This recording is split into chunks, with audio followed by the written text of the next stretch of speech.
تو یہ نہیں ہوا کہ چلو جو کر رہے تھے وہ کرتے رہو، اگر تم یہ نہیں چاہتے تو چھوڑ دو، کیا بات ہے۔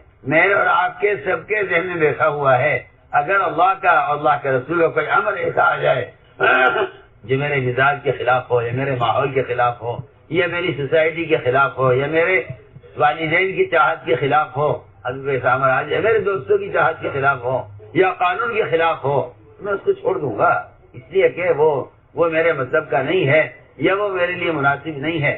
میں آپ سے پہلی بات کر رہا ہوں۔ بسم اللہ الرحمن الرحیم۔ زیر سماعت آنے والے ذرنی اقوال حضرت جی مولانا سعد صاحب دامت برکاتہم کے بیان سے منتخب شدہ ہیں۔ ان ذرنی اقوال کو پوری امت تک پہنچانے میں ہمارے ساتھ معاونت فرمائیں، ساتھ ہی اپنی دعاؤں میں پوری امت کو ضرور یاد رکھیں۔ جزاکم اللہ احسن الجزا۔ میرے انتہائی محترم بزرگوں، دوستوں، عزیزوں، سب سے اہم بنیادی بات یہ ہے کہ اللہ رب العزت نے اس امت سے جتنے وعدے کیے ہیں ان وعدوں کے پورا ہونے کے لیے چند شرائط ہے، اس لیے کہ ایمان وہ فریضہ ہے۔ ایمان وہ فریضہ ہے جس کے بغیر 4 چیزیں حاصل نہیں ہو سکتی، جن کی مومن کو سخت ضرورت ہے۔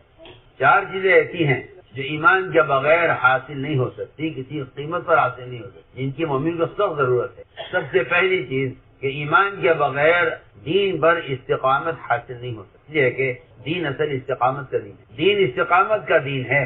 میں آپ سے کیا عرض کروں، اگر آپ قرآن میں غور کریں اور احادیث میں غور کریں تو مومن اور منافق کے درمیان استقامت کا فرق ہے۔ اگر آپ غور کریں قرآن میں، اگر آپ غور کریں احادیث پر، اگر آپ غور کریں دور صحابہ میں، تو ایمان اور نفاق کے درمیان صرف استقامت کا فرق ہے، صرف استقامت۔ اس لیے کہ استقامت کسی عمل پر مداومت کو نہیں کہتے، استقامت کسی ایک عمل کے تھامنے کو استقامت نہیں کہتے۔ یہ میرا آپ کے ذہن میں غلط بیٹھا ہوا ہے کہ کوئی ایک عمل مضبوطی کے ساتھ تھام لیا جائے اس کو استقامت کہتے ہیں، اس کو استقامت نہیں کہتے، اس کو استقامت نہیں کہتے۔ کسی لائن کے حکم کو تھام لینا مضبوطی کے ساتھ اور اس پر ہمیشہ عمل کرتے رہنا، اس کو استقامت نہیں کہتے، اور آپ کہتے ہیں یہی استقامت ہے۔ میں کہہ رہا ہوں یہ استقامت نہیں۔ پہلی بات عرض کروں گا، دوبارہ عرض کرتا ہوں کہ ایمان کی علامت اور ایمان کا تقاضا یہ ہے کہ مومن کو دین پر استقامت ہو، اور استقامت کسی عمل پر مداومت کا نام استقامت نہیں ہے، کسی عمل پر مداومت کا نام استقامت نہیں۔ استقامت کسے کہتے ہیں؟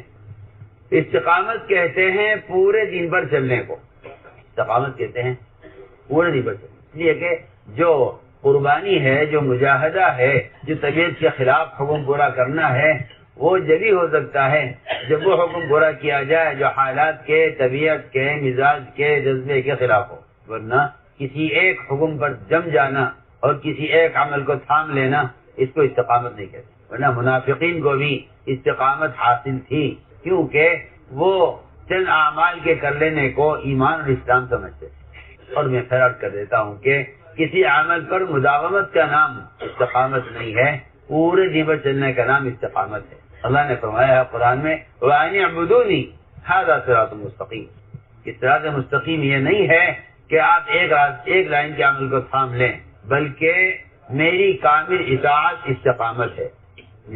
اللہ یہ فرما رہے ہیں میری کامل اطاعت استقامت ہے۔ أَنِ اعْبُدُونِي هَذَا صِرَاطٌ مُسْتَقِيمٌ، کہ تم میری اطاعت کرو، یہ صراط مستقیم ہے۔ وَأَنَّ هَذَا صِرَاطِ مُسْتَقِيمٌ، یہی ایک راستہ، ہر امر کا پورا کرنا استقامت ہے، ورنہ جزوی دین پر چلنے کا نام استقامت نہیں ہے۔ جزوی دین پر منافقین بھی چلا کرتے تھے، جزوی دین پر منافقین بھی چلتے جزوی دین پر۔ تو مجھے پہلے بات عرض کرنی ہے کہ ایمان کے بغیر استقامت نہیں، بلکہ اللہ تعالیٰ استقامت کو جانچنے کے لیے یہ نہیں دیکھیں گے کہ اس نے اس کام کو مسلسل کیا ہے، استقامت کو جانچنے کے لیے اللہ تعالیٰ ایک نیا امر لائیں گے، اللہ تعالیٰ ایک نیا حکم لائیں گے، اللہ نیا حکم لائیں گے کہ اب تک کی عبادت سے اور اب تک کی اطاعت سے اس کے اندر کبر پیدا ہو رہا ہے یا تواضع پیدا ہو رہی ہے۔ آپ سب سے پہلے غور کر لیجئے، اللہ تعالیٰ نے سب سے پہلے ملائکہ کی استقامت کو آزمایا ہے۔ یہ استقامت نہیں ہے کہ ملائکہ اللہ کی عبادت میں مشغول ہیں۔ میں جو نے ایک بات کہی ہے میں اس کو صاف کرنا چاہتا ہوں، کیونکہ میں نے بات کہی ہے کہ کسی عمل پر مداومت کا نام استقامت نہیں ہے۔ ہم ایک عرصے سے یہ کام کرتے آ رہے ہیں، ہم ایک عرصے تک یہ کام کرتے رہیں گے، یہ استقامت نہیں، یہ استقامت نہیں ہے۔ اور میں اور آپ کسی کو استقامت سمجھ، اگر اللہ تعالیٰ کا نیا امر آ جائے اگر آپ اس کو پورا کر دیں پھر تو آپ کو استقامت حاصل ہے، اور اگر آپ اس امر سے انکار کر دیں تو آپ جہاں تھے وہاں بھی نہیں رہیں گے۔ میری بات بہت توجہ چاہتی، آپ جہاں تھے وہاں بھی نہیں رہیں گے۔ کیوں؟ اس لیے کہ آپ کے دین میں استقامت ہے۔ استقامت کہتے ہیں حال کے امر کا پورا کرنا۔ میں اس کی مثال رکھ سکتا، ملائکہ مع ابلیس کے اللہ کی عبادت میں مشغول تھے، اللہ تعالیٰ نے استقامت کو جانچنے کے لیے کہ ان میں استقامت کتنی ہے اچانک حکم لائے کہ آدم کو سجدہ کرو۔ یعنی استقامت یہ نہیں کہ جی ہم تو آپ کی عبادت کرتے ہیں، ہم آپ کو سجدہ کرتے ہیں، آپ کی عبادت کرتے ہیں، یہ استقامت نہیں ہے۔ استقامت یہ ہے کہ اگر ہم آج آپ کو حکم دیں کہ آدم کو سجدہ کرو تو آپ ہمارے امر کو پورا کرتے ہیں یا نہیں کرتے؟ آپ ہمارے حکم کو پورا کرتے ہیں یا نہیں؟ یہ ہے استقامت۔ اگر آج ہم حکم دیں کہ آدم کو سجدہ کرو، چنانچہ سب نے سجدہ کیا، سب کو استقامت حاصل ہو گئی، ابلیس ہی نکال کر دیا کہ نہیں انا خیر من کہ میں تو سجدہ نہیں کروں گا، میں اس سے بہتر ہوں۔ تو یہ نہیں ہوا کہ چلو جو کر رہے تھے وہ کرتے رہو، اگر تم یہ نہیں چاہتے تو چھوڑ دو، کیا بات ہے۔ میرے اور آپ کے سب کے ذہن میں بیٹھا ہوا ہے اگر اللہ کا اور اللہ کے رسول کا کوئی امر ایسا آ جائے جو میرے مزاج کے خلاف ہو یا میرے ماحول کے خلاف ہو یا میری سوسائٹی کے خلاف ہو یا میرے والدین کی چاہت کے خلاف ہو، اگر ایسا امر آ جائے میرے دوستوں کی چاہت کے خلاف ہو یا قانون کے خلاف ہو، میں اس کو چھوڑ دوں گا، اس لیے کہ وہ میرے مطلب کا نہیں ہے یا وہ میرے لیے مناسب نہیں ہے۔ میں آپ سے پہلی بات کر رہا ہوں کہ اللہ تعالیٰ نے اپنی سب سے مقرب مخلوق ملائکہ کا امتحان لیا، اس امتحان میں ابلیس فیل ہوا اور جہاں تھا وہاں بھی نہیں رہا، اس لیے کہ چند کاموں کا کر لینا نہ دین ہے نہ استقامت، بلکہ پورے دن پر چلنے کا نام استقامت، پورے دن پر چلنے کا نام استقامت۔ وَأَنِ اعْبُدُونِي هَذَا صِرَاطٌ مُسْتَقِيمٌ، کہ تم میرے ہر امر کو پورا کرو، یہ صراط مستقیم۔ ورنہ منافقین کا معمول یہ تھا کہ وہ حالات ماحول کے اعتبار سے عمل کرتے تھے، اسی کو وہ سمجھتے تھے کہ ہمیں استقامت حاصل ہے، وہ اللہ کی عبادت کرتے تھے لیکن کنارے کنارے۔ اس لیے ہم نے آپ سے عرض کیا کہ استقامت صحابہ کو تھی، منافقین کی استقامت نہیں تھی، وہ موقع محل کے اعتبار سے عمل کرتے تھے، صحابہ حکم کے اعتبار سے عمل کرتے تھے۔ یہاں ابلیس نے سجدے سے انکار کر دیا کہ میں ان سے بہتر ہوں اور میں ان سے پرانا ہوں۔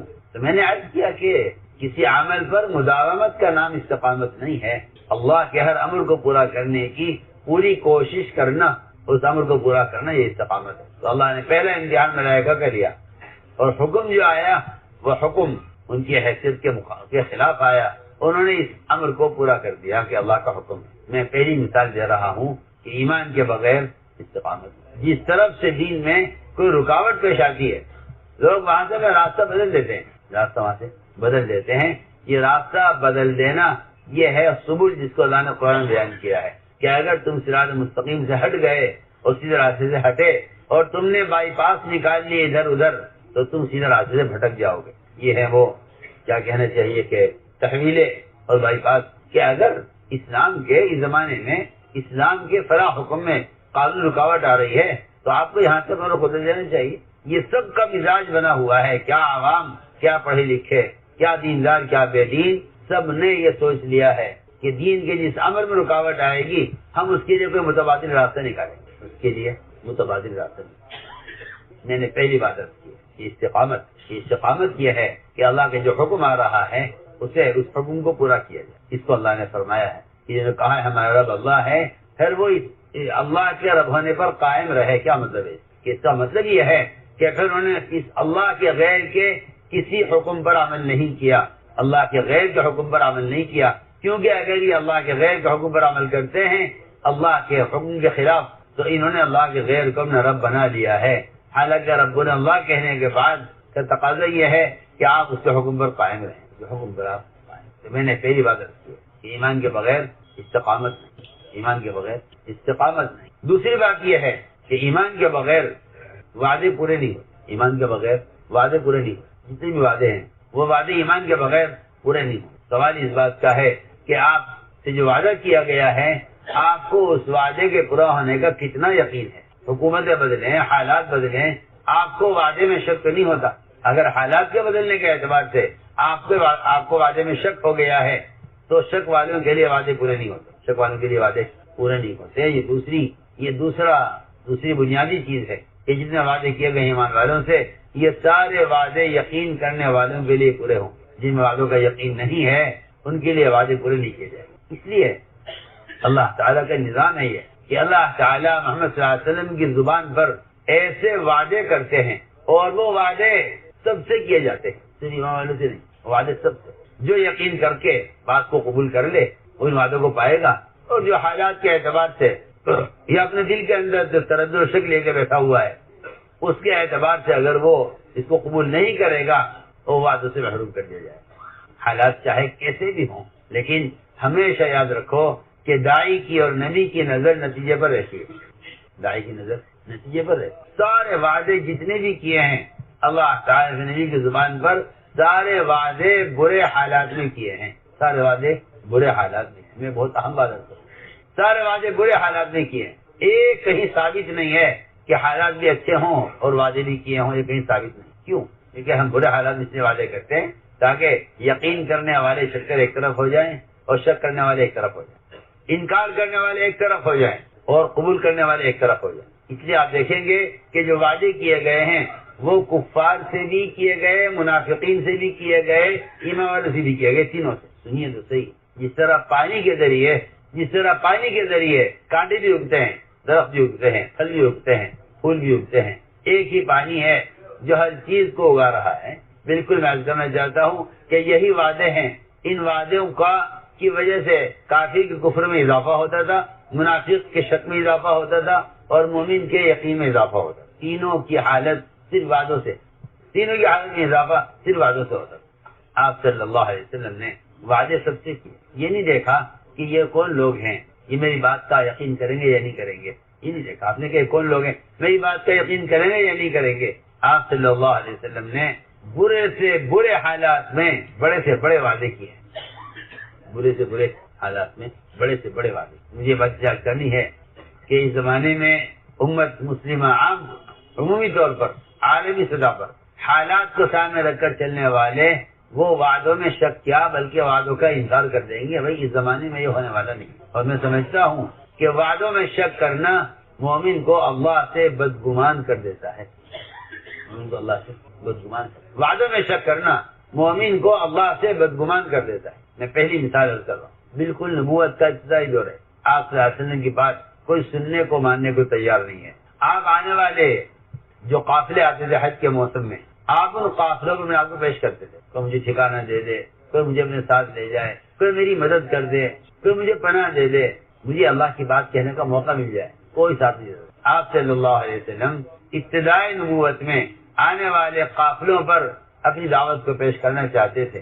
آپ کا ایک موقع پر گزر ہوا، بکر بن وائل ایک بڑا قبیلہ تھا، بکر بن وائل ایک بڑا قبیلہ تھا۔ آپ نے ان سے پوچھا تم کتنے ہو؟ انہوں نے کہا جی ہم تو ریت کے ذرات کی طرح بے شمار ہیں۔ آپ نے فرمایا کہ تم مجھے اپنے ساتھ لے جاؤ، میں اللہ کا پیغام امت تک پہنچانا چاہتا ہوں، تم مجھے پناہ دے دو، تمہاری تعداد زیادہ ہے، تمہارا دبدبہ ہے، تمہاری حیثیت ہے۔ انہوں نے کہا نہیں جی ہم آپ کو اپنے ساتھ نہیں لے جا سکتے، اس لیے کہ ہم فارس کے ماتحت ہیں اور فارس اتنا ظالم بادشاہ ہے کہ وہ کسی کا عذر کو قبول نہیں کرتا اور کسی کا گناہ معاف نہیں کرتا، ہم آپ کو نہیں لے جا سکتے، ہمیں فارس کا خوف ہے۔ یہ بکر بن وائل نے آپ صلی اللہ علیہ وسلم سے کہا ہمیں فارس کا خوف ہے، ہم آپ کو نہیں لے جا سکتے۔ آپ سوچیے تو صحیح، پیچھے ابو لہب آپ کو جھوٹا کہتا ہوا چل رہا اور کوئی ساتھ دینے والا نہیں۔ ایسا نہیں ہے کہ آپ کوئی جماعت لے کر صحابہ کی یہ کام کر رہے ہیں۔ آپ نے کیا فرمایا بکر بن وائل سے؟ اے بکر بن وائل، میں تم سے آج کہتا ہوں اگر تم اس وقت 33 مرتبہ سبحان اللہ، 33 مرتبہ الحمدللہ، 34 مرتبہ اللہ اکبر کہہ لو تو میں تم سے اس وقت کہتا ہوں کہ فارس کا خوف جو تمہارے دل میں بیٹھا ہوا ہے، فارس کی بیویاں تمہارے بستروں پر ہوں گی، اس کی اولاد تمہاری غلام ہوگی۔ میں تم سے آج کہتا ہوں اللہ اکبر، جو نبی کی زبان سے صرف اللہ کا نام اس کا تعارف سننا پسند نہیں کر رہے اور آپ صلی اللہ علیہ وسلم کو لے جانے میں فارس کے خوف سے معذرت کر رہے ہیں، آپ ان سے کہہ رہے ہیں کہ اے بکر بن وائل، میں تم سے کہتا ہوں اگر تم 33 مرتبہ سبحان اللہ، 33 مرتبہ الحمدللہ، 34 مرتبہ اللہ اکبر کہہ لو تو فارس کی اولاد تمہاری غلام ہوگی اور اس کی بیویاں تمہاری باندھی اور تمہارے بستروں پر ہوں گی۔ میں تم سے کہتا ہوں کیوں؟ یہ بات نہیں ہے کہ ابھی تو بھائی ابتدائی دور ہے، ابھی یہ بات نہیں ہونی چاہیے، ابھی تو ان کو نہ آخرت کی خبر نہ جنت کی خبر، یہ کیا سمجھیں گے؟ یہ نہیں، نبی کی نظر نتیجے پر ہوتی ہے، نبی کی نظر نتیجے پر ہوتی ہے۔ آگے چلیے، حالات اور بگڑے اور آپ صلی اللہ علیہ وسلم کو مدینہ مکہ مکرمہ سے نکلنے پر کفار نے مجبور کر دیا اور آپ کے قتل کا فیصلہ کر لیا۔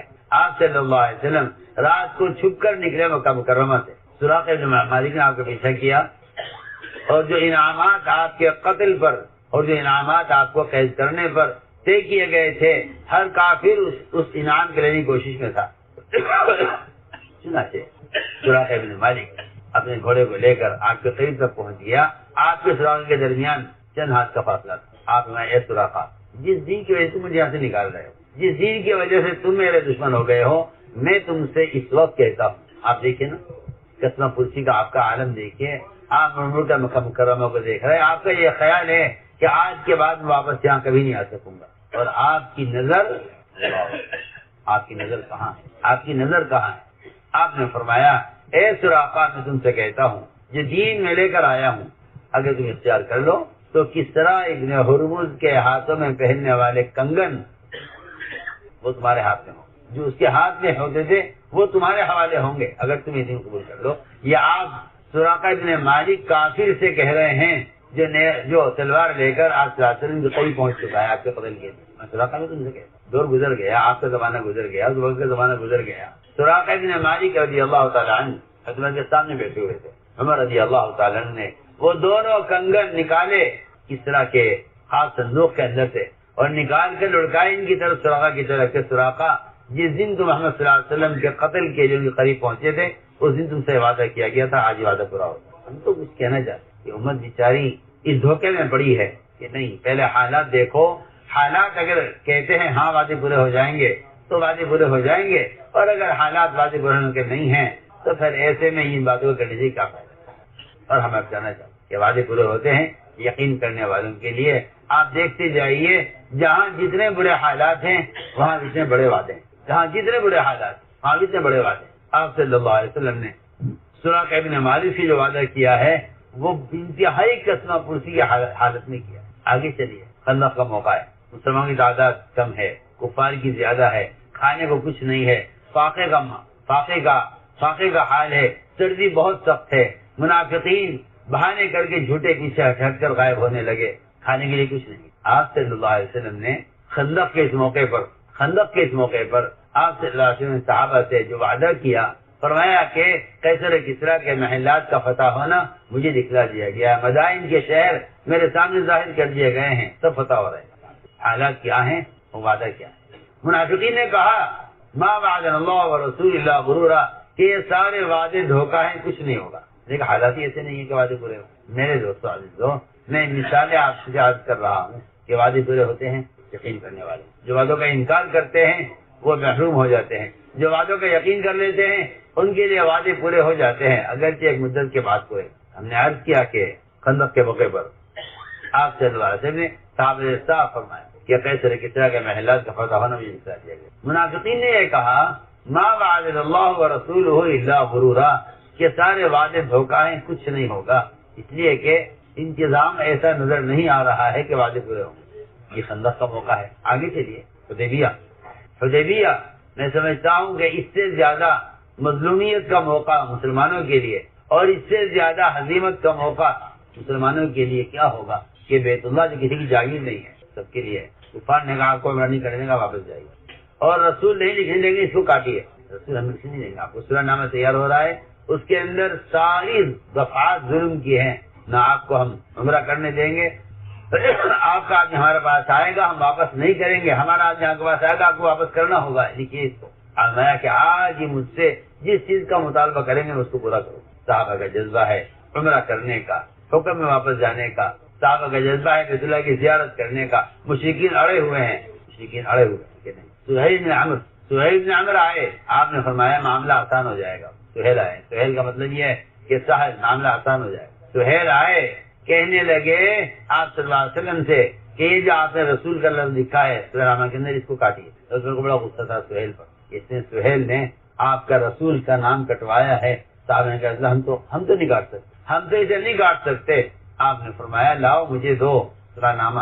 اللہ نے صرف اس موقع پر معجزاتی طور پر آپ کو اتنی سمجھ دے دی کہ یہ کیا لکھا ہوا ہے، ورنہ آپ لکھنا پڑھنا نہیں جانتے تھے، قطعاً نہیں جانتے. صرف رسول کا لفظ مٹانے کے لیے اللہ نے آپ کو بتایا کہ یہ لکھا ہوا ہے رسول. آپ اس میں ہاتھ سے کاٹا ہے. صحابہ کی ہمت نہیں تھی کہ رسول کے لفظ کو کاٹ دے. میں حضرت عائشہ منظور یہ سہیل وہ ہیں جنہوں نے آپ صلی اللہ علیہ وسلم کے صلح نامے میں سے رسول کا لفظ کٹوایا ہے. باقی کفار نے اس کا مطالبہ نہیں کیا تھا، سہیل نہیں کیا تھا. سنیے عمر رضی اللہ عنہ اتنا غصہ تھا سہیل پر، اتنا غصہ تمام کو سہیل پر تھا کہ اگر یہ کبھی ہاتھ لگ گیا تو میں اس سے اس آج کے دن کا بدلہ لوں گا کہ اس نے اللہ کے رسول کا نام کٹوانے کی بات کیوں رکھی، اللہ کے رسول کا لفظ کاٹنے کی بات کیوں رکھی.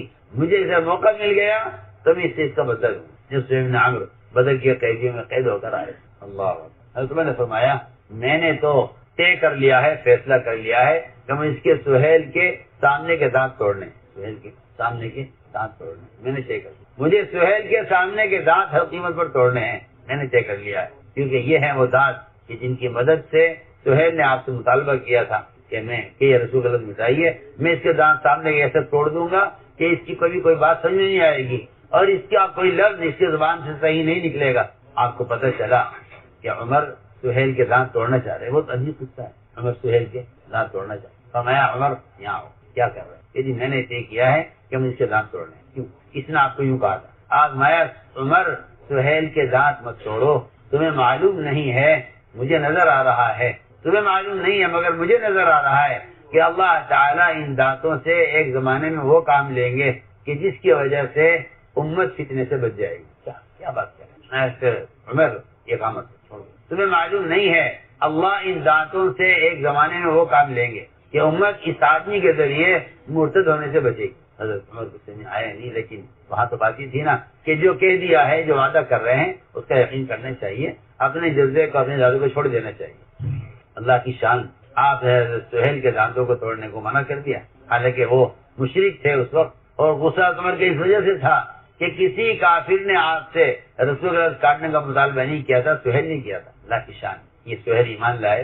جب وہ صدیق کے زمانے میں ابتداد آیا آقا کی وفات پر، جب آپ کی وفات کے بعد ابتداد آیا اور لوگ مسلم الکذاب جھوٹے نبی سے بیعت ہونے لگے اور مکہ مکرمہ میں بھی یہ فتنہ، آپ کی وفات کی خبر سن کر مکہ مکرمہ کے لوگ بھی بکھر گئے اور وہاں کے جو امیر تھے اس وقت اس زمانے میں انہوں نے کہہ دیا کہ میرے تو بس کی بات نہیں ہے اور مجھ سے تو بولا نہیں جا رہا ہے. تو سہیل بن عمرو نے کہا مکے کے امیر سے کہ آپ تشریف رکھیے ممبر پر، میں بات کروں گا.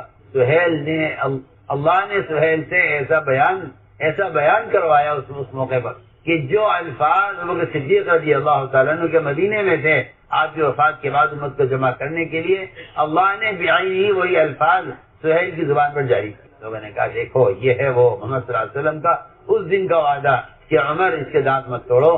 تمہیں معلوم نہیں کہ اللہ ان دانتوں سے اس زمانے میں کام لیں گے جب امت میں ابتداد آئے گا تو اللہ ان کے بیان کی وجہ سے امت کے ایک طبقے کو مرتد ہونے سے بچا لیں گے. اس سے ایک مثال دے رہا ہوں اور یہ بات اس لیے کہہ رہا ہوں کہ لوگوں کا مزاج ہے کہ اگر ان کی طبیعت کے خلاف کوئی بات کوئی کر لے تو ان کے دلوں میں اس سے انتقام کا ایسا فیصلہ بیٹھ جاتا ہے کہ یہ بجائے اس وقت صبر کر کے وعدوں کا یقین کرنے کے بجائے اس وقت چاہتے ہیں کہ انتقام لے کر اپنے دل کی آگ کو بجھایا جائے اور انتقام لے کر اپنے آپ کو تسلی دی جائے. یہ اس کی جلدی کرتے. آپ صلی اللہ علیہ وسلم نے عمر اس کے دانت مت توڑو، تمہیں معلوم نہیں ہے ایک زمانہ آئے گا اللہ ان دانتوں سے وہ کام لیں گے کہ امت مرتد ہونے سے بچ جائے گی. وہی ہوا. سہیل بن عمرو کے بیان کے بعد پورا مکہ مکرمہ اس کے آس پاس کے سارے علاقے مرتد ہونے سے بچ گئے اور وہ اسلام پر سب ثابت قدم رہے. مثال دی ہے حدیبیہ کے موقع پر آپ دیکھیں ساری جتنی بھی مطالبات سے مشرکین کے سارے مطالبات آپ نے پورے کیے، فتح کی کوئی چیز نہیں، لیکن کیونکہ صحابہ کرام نے حکم پورا کر دیا. اللہ کی شان، ابھی وہاں سے ہٹے نہیں تھے کہ فتح نازل ہو گئی. میں کہا ہے عمر بلاؤ، ورنہ عمر رضی اللہ تعالیٰ عنہ ایک کے پاس جاتے تھے، ایک کے پاس جاتے تھے، ایک سے کہتے ہم کیوں دب کر صلاح کریں، ہم حق پر ہیں یا نہ حق پر ہیں، ہم کیوں عمرہ نہ کریں، یہ اللہ کا گھر ہے، سب کا ہے. ہر ایک کہتا عمر اللہ کے نبی کا حکم یہ ہے، عمر واپس چلو، عمر اللہ کے نبی کا حکم ہے، عمر واپس چلو. ابھی وہاں سے واپسی ہوئی نہیں تھی. آپ دیکھیے تو صحیح حالات کتنے خراب ہیں. حدیبیہ میں سارے مشرکین کے سارے مطالبات پورے کیے جا رہے ہیں، لیکن نبی کے نظر نتیجے پر اور اللہ کے حکم پر رہتی ہے. اس لیے آپ صلی اللہ علیہ وسلم نے حدیبیہ میں فتح مکہ کا وعدہ کر لیا. منافقین تو آئے نہیں حدیبیہ میں، ہمیں بتایا ہوا کیا ہوگا، اس لیے کہ ان کے اندر خاموشی کے ساتھ خفیہ طور پر خط و کتابت کفار کے ساتھ جاری رہتی تھی، انہیں معلوم تھا وہاں کیا ہونا ہے، اس لیے منافقین حدیبیہ میں نہیں آئے. جو حدیبیہ میں نہیں آیا وہ فتح مکہ میں بھی نہیں آیا. آپ سنیے تو صحیح، جو وعدوں کا شک کر کے پیچھے رہ جائیں گے، جب نتائج آئیں گے، وعدے پورے ہوں گے، تو سب سے پہلے وہ محروم کیے جائیں گے جنہوں نے وعدے میں شک کر کے موقع پر ساتھ نہیں دیا. آپ صلی اللہ علیہ وسلم نے صحابہ سے فتح کا وعدہ حدیبیہ میں ہی کیا ہے. جی ہاں، جہاں شکست ہے وہیں فتح ہے، جہاں حالات خراب ہیں وہیں وعدے ہیں. منافقین نے کہا دیکھو کیا تو حالات ہیں، کیا وعدے کر رہے ہیں. لیکن صحابہ کرام فرماتے ہیں تم لوگ مکے پر حملے کو فتح مکہ کہتے ہو، ہم حدیبیہ کو فتح مکہ کہتے ہیں کہ مکہ اسی فتح ہو گیا. تو میں مثالیں عرض کر رہا ہوں کہ آپ دیکھتے جائیے جتنے بھی وعدے ہیں سارے وعدے برے حالات. اور اتنا نہیں ہے کہ پرانے وعدے یقین کرتے ہوں، نئے سے نیا آدمی آنے والا وہ وعدے کا یقین کیا کرتا ہے. نئے سے نیا آدمی آپ صلی اللہ علیہ وسلم صحابہ کے ساتھ بیٹھے ہوئے ہیں. آپ نے فرمایا صحابہ سے کہ تم ہیرا کا علاقہ فتح کرو گے اور مکہ وہاں ہیرا کے علاقے میں جب تم فاتحانہ داخل ہوگے وہاں ایک لڑکی شیوا بنت بقیلہ کالی اوڑھنی اوڑے ہوئے زیورات سے لدی ہوئی بہت مالدار وہ تمہیں نظر آئی. پرانے صحابہ آگے بیٹھے ہوئے. اور یہ وہ وعدہ ہے جو وعدہ آپ کے زمانے میں پورا نہیں ہوا. وعدہ کیوں آپ نے وعدہ کیا پورا کیوں نہیں ہوا؟ اس امتحان کے لیے پورا نہیں ہوا کہ ہم یہ دیکھنا چاہتے ہیں کہ اگر نبی کسی بات کا وعدہ کر لیں اور وہ نبی کے زمانے میں وعدہ پورا نہ ہو تو دیکھنا یہ ہے کہ صحابہ کرام کیا اس وعدے کو بھول جاتے ہیں یا پھر اس کا انتظار کرتے ہیں. سننے کی بات ہے جو کہہ رہا ہوں. اس زمانے کے مسلمانوں کا ایمان اور یقین، اللہ مجھے معاف فرمائے، غیروں سے ایسی امیدیں وابستہ ہیں کہ اگر حکومت بدل جائے تو مسلمان کہے گا یہ وعدے پورے نہیں ہوں گے، اس جگہ حکومت بدل گئی. میں صاف آپ سے کہہ رہا ہوں کہ اگر کفار سے مسلمان امید کر لے تو حکومت کا بدلنے پر مایوس ہو جائے گا. اور اگر اللہ کے رسول کے وعدوں پر یقین آ جائے تو اگر نبی دنیا سے چلے گئے تو صحابی کہتے ہیں نہیں وعدہ تو باقی ہے اپنی جگہ.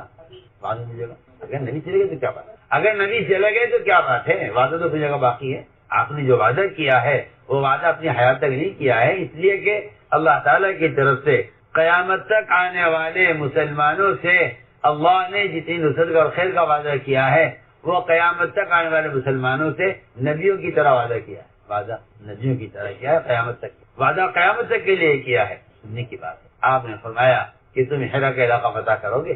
اب یہ بات ہو رہی تھی کہ خریم بن اوس اسی وقت نئے مسلمان ہجرت کر کے آئے اور بالکل مجمع کے آخر میں بیٹھے ہوئے تو وہاں سے کھڑے ہوئے. عرض کیا کہ یا رسول اللہ یہ جو لڑکی آپ بیان کر رہے ہیں نا یہ مجھے دے دیجئے. فرمایا ہی ادا کا یہ تمہاری ہو گئی، تمہاری ہے یاد سے. آپ نے یہ نہیں فرمایا کہ اگر تم اس جماعت میں رہے، اگر تم نے اس کو فتح کیا، اگر اس وقت اس موقع پر تم زندہ رہے، اگر تم اس جماعت میں رہے. اس لیے کہ نبی کے وعدوں کے ساتھ یا نبی کی کسی ایک سنت کے ساتھ بھی اگر کا لفظ نہیں لگایا جا سکتا. سنو تو میں کیا کہہ رہا ہوں، نہ کسی وعدے کے ساتھ اگر لگ سکتا ہے نہ کسی عمل کے ساتھ اگر لگ سکتا ہے. آپ یہ کہتے ہیں کہ سنت تو بے شک ہے یہ، لیکن وہاں عمل کرو جہاں اس کا موقع ہو.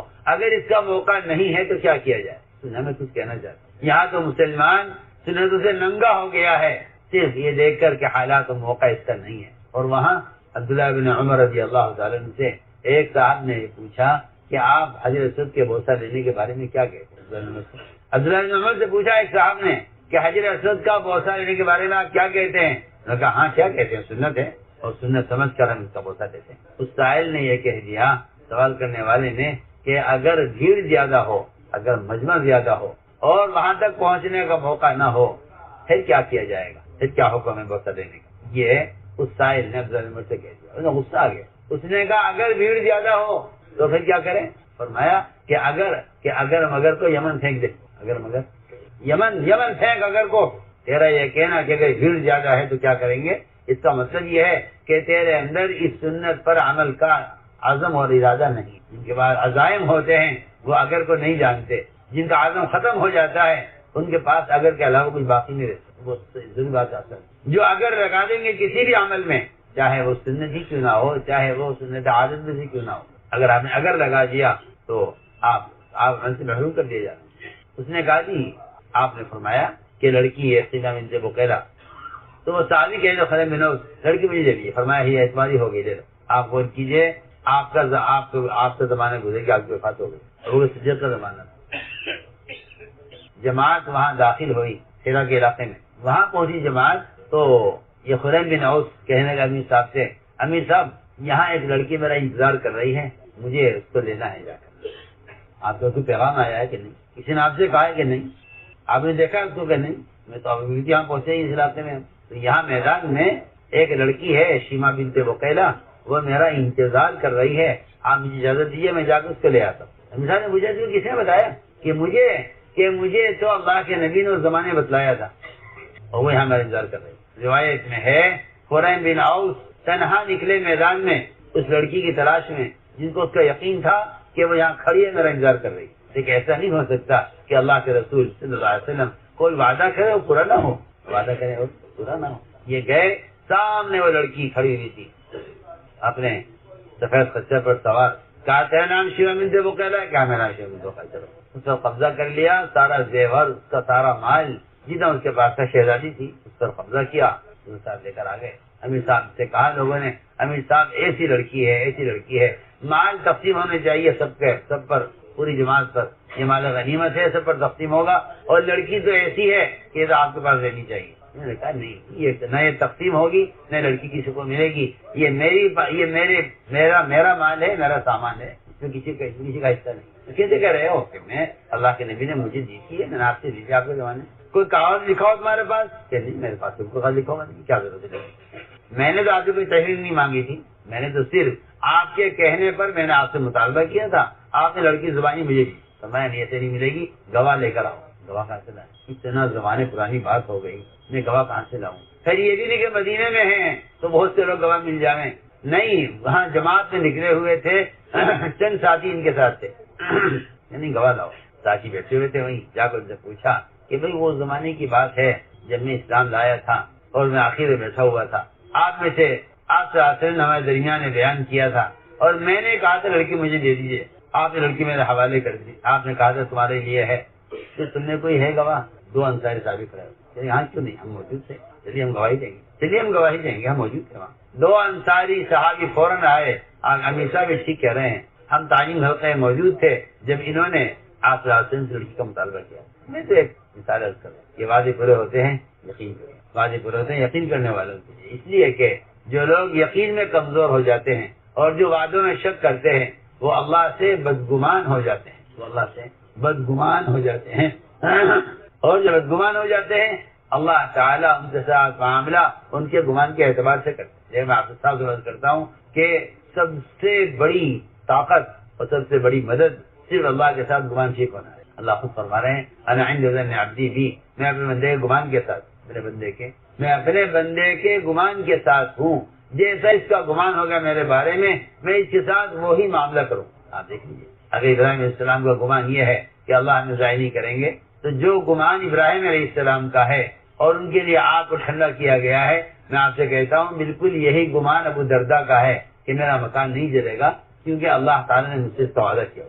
وہاں ابراہیم علیہ السلام کے لیے آگ کا ٹھنڈا ہونا، یہ ان کا گمان تھا کہ جبریل ہمیں آگ کی حاجت نہیں ہے، ہمارا گمان اللہ کے ساتھ یہ ہے کہ وہ ہمیں ضائع نہیں کریں گے۔ یہاں سب آ کر کہہ رہے ہیں ابو درداء مکان جل رہا ہے، وہ کہتے ہیں نہیں، میں کیسے اللہ سے بدگمان جاؤں جب اللہ نے مجھ سے وعدہ کیا ہے کہ اس دعا کے پڑھنے پر کوئی مصیبت نہیں آئے گی، میرا یقین ہے کہ آگ نہیں جلائے گی۔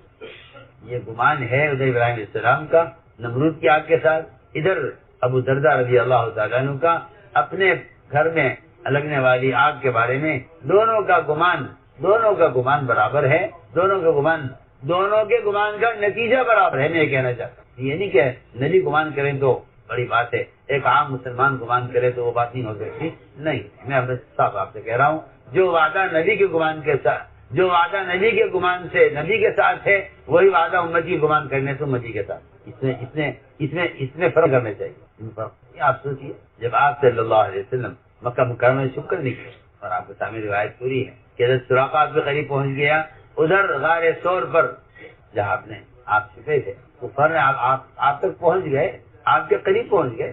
آپ نے فرمایا کہ ابو بکر بتاؤ تمہارا کیا گمان ہے اس ذات کے بارے میں جو ہمارے ساتھ تیسرا ہے؟ گمان ایسی طاقتور چیز ہے۔ گمان ایسی طاقتور چیز ہے جو اللہ کی قدرت کو ساتھ کر دیتی ہے. گمان سے بڑھ کر کوئی طاقت نہیں، گمان سے بڑھ کر کوئی طاقت نہیں ہے. تو میں نے عرض کیا کہ یہاں بھی گمان ہے، تو آپ نے فرمایا لا تحزن ان اللہ معنا. یہ نہیں فرمایا موسیٰ علیہ السلام نے کہا تھا ان معی ربی سیہدین، میرا رب ہے، آگے سمندر ہے، پیچھے فرعون، انا لمدرکون، ہم پکڑے گئے. کہ نہیں آپ کیسے کہتے پکڑے گئے؟ موسیٰ علیہ السلام فرمایا اللہ میرے ساتھ ہے، اللہ میرے ساتھ ہے. لیکن آپ نے نہیں فرمایا ابو بکر گھبراؤ مت، اللہ میرے ساتھ ہے. آپ فرمایا ابو بکر اللہ جتنا میرے ساتھ ہے اتنا تمہارے ساتھ. اللہ کی جو معیت نبی کے ساتھ ہے، اللہ کی وہ معیت اس امت کے ہر فرد کے ساتھ ہے. معیت کا وعدہ بھی اسی طرح ہے اور نصرت کا وعدہ بھی قرآن میں اسی طرح ہے. میں نے عرض کیا کہ وعدے پورے ہوتے ہیں یقین کرنے والوں کے لیے. اس لیے جیسا گمان ویسا گمان ہوگا، جیسا ایمان ویسا گمان. بالکل یہ ایک برابر کی چیز ہے. جیسا ایمان ویسا گمان، جیسا ایمان ویسا گمان. منافقین کفار سے امید رکھتے تھے کہ اگر ہماری کوئی مدد ہو سکتی ہے تو وہ ان کی ذاتی ہے. ان کا کافروں کے ساتھ ملنا ہی اللہ کے ساتھ بدگمانی کی وجہ سے تھا. آج اللہ مجھے ہدایت دے، آج بھی مسلمان کو اگر اغیار سے کوئی امید ہے تو وہ اللہ سے بدگمانی کی علامت. آج بھی اگر مسافر سے امید ہے تو یہ اللہ کے ساتھ بدگمانی کی علامت ہے. کیونکہ جو لوگ حالات کو دیکھ کر فیصلہ کریں گے وہ اللہ سے بدگمان ہو جائیں گے. دیکھیے نا، میں معمولی چیز کی مثال دیتا ہوں. باہر کے حالات تو بہت بڑی چیز ہے. ایک صاحب کو بخار ہو گیا، سوائے جانور کے یہ کام کوئی نہیں، سوائے جانور کے جمائی آنے پر منہ پہ ہاتھ نہ رکھنا صرف جانور کا. یہ جانور ہے یا غیر مسلم کرتے ہیں، مومن سے نہیں ہوگا. اول تو مومن کو جمائی نہیں آئے گی، اگر آئے گی تو اس کو روکنے کی کوشش کرے گا. اگر نہیں رک رہی ہے کوشش کے باوجود تو اس پر فوراً ہاتھ رکھے گا. میں نے عرض کیا کہ ایک صاحب کو بخار ہو گیا. انسانی تجربات میں کیا آپ کو بتاؤں، آپ کے پاس سمجھ آئے گی نہیں. انسانی تجربات، ڈاکٹروں کے تجربات اور انسانی مشاہدات یہ بھی اللہ سے بدگمان کر دیتے.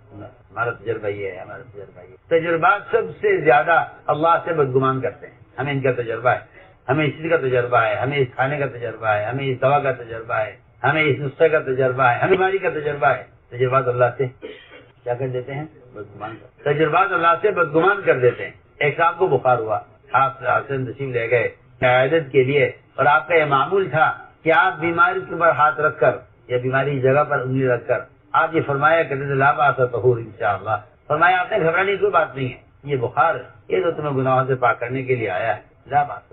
اس بیمار نے، بخار والے نے یہ کہا آپ کیا بات کر رہے ہیں، یہ تو وہ والا بخار ہے جو مجھے قبرستان لے جا کر چھوڑے گا. اس نے کہا جواب نہیں. تجربہ ہے ہمارا یہ کہ یہ والا بخار، اس بخار آدمی بچہ نہیں.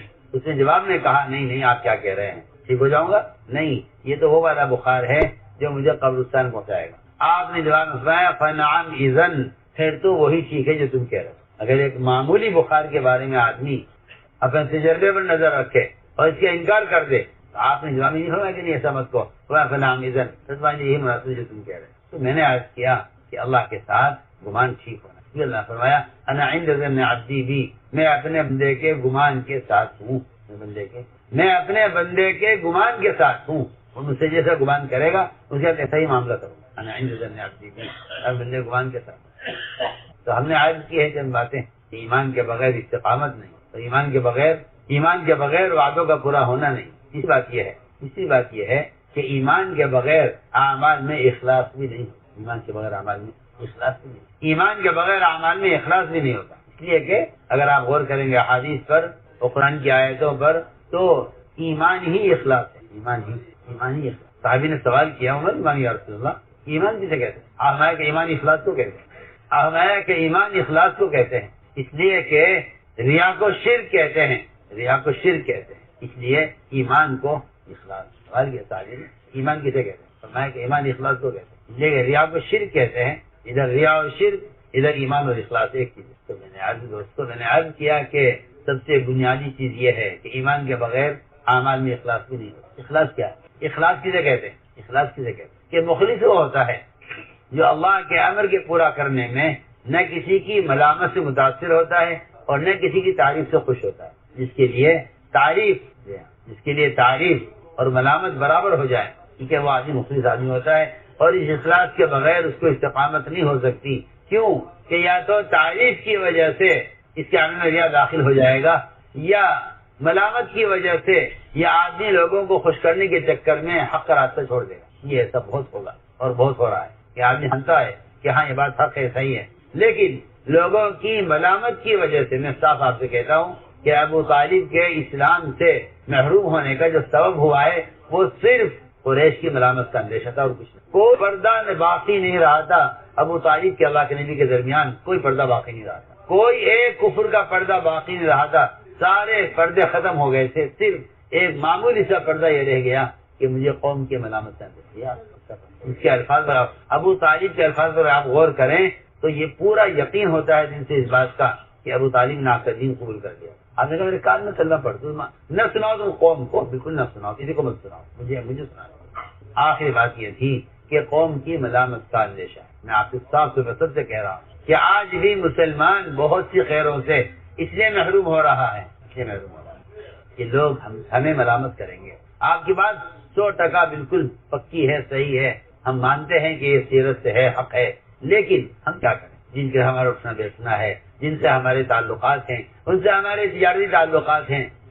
عباس نے صاف کہا تھا، انصار جو آزادیوں کو لینے کے لیے آئے، کہا کہ سن لو، سوچ لو، تم اگر ان کا ساتھ دو گے تو تمہیں اپنے تجاری تعلقات، گھریلو تعلقات، رشتہ داروں کے تعلقات، قرابت داری کے تعلقات، ان سارے تعلقات پر ضرورت پڑے گی. سوچ لو.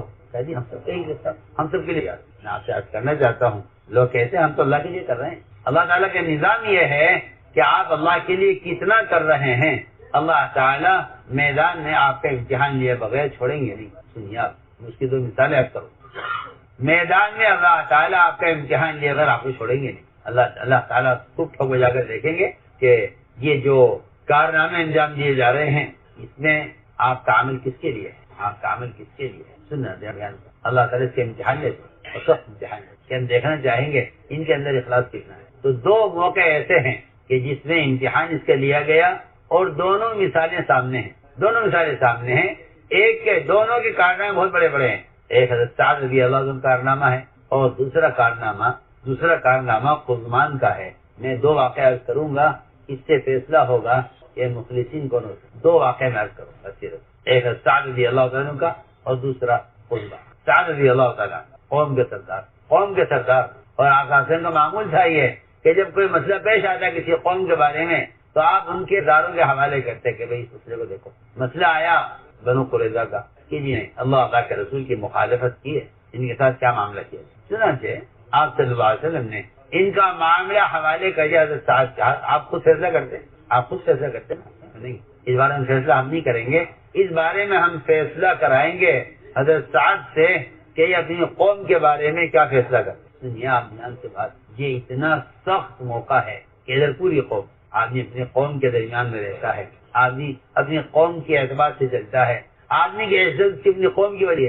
آپ دیکھیے علاقے ہیں، علاقوں میں ہر ایک اپنے بڑے ہوتے ہیں، قوم کے سردار ہوتے ہیں. میں کہ اس قوم کا فیصلہ قوم کے سردار کے حوالے کیا جاتا ہے.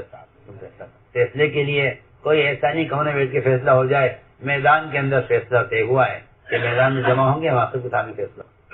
سعد رضی اللہ تعالیٰ عنہ کو سواری پر بٹھا کر لایا گیا. پوری قوم نے گھیرا ہوا چاروں طرف سے کہ آج سعد ہمارے بارے میں فیصلہ کریں گے، ہمیں ان کا فیصلہ منظور ہے کیونکہ ہمارے سردار ہیں اور سردار قوم کا ساتھ دیتا ہے. ہمیں پوری امید ہے کہ آج ہمارے حق میں جو فیصلہ ہوگا وہ بہترین فیصلہ ہوگا. سعد رضی اللہ تعالیٰ عنہ فیصلے کے میدان میں جو چلے جا رہے تھے کہ آج فیصلہ ہوگا کہ اس کے ساتھ کے دل میں نفاق ہے یا ایمان ہے. آج فیصلہ ہوگا. اگر اس کا فیصلہ اللہ کی چاہت کے مطابق ہے تو یہ کامیاب ہے، اور اگر اس کا فیصلہ قوم کی رعایت میں، اس نے قوم کی رعایت نبی کے چاہت کے خلاف فیصلہ کیا ہے تو آج ساتھ کی تباہی کر دی.